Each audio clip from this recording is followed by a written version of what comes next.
The night was heavy with pain as Angela clutched her stomach, every breath a battle.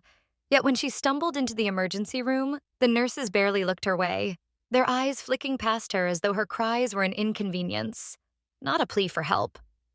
She tried to explain between gasps that something was terribly wrong, but they dismissed her, muttering about waiting her turn, while patients who arrived after her were whisked away with urgency, and Angela felt the sting of being invisible.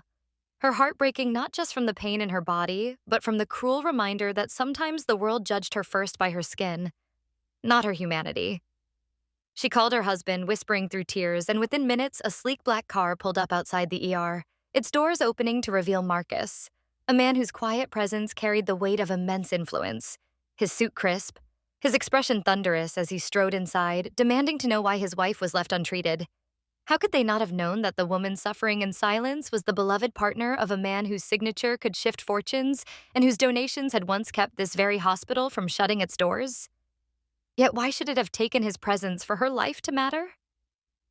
The moment his voice cut through the sterile air, nurses scrambled, doctors appeared as if conjured, and suddenly Angela was on a bed, machines whirring, hands working frantically to undo the negligence of hours wasted. Marcus didn't shout. He didn't threaten.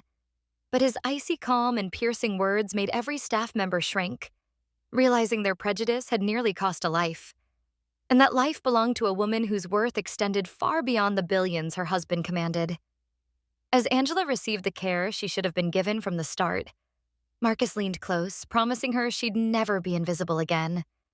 And when the hospital board received his call the next day, policies shifted, heads rolled, and the story of the Black woman once ignored became the lesson no one in that hospital would ever forget.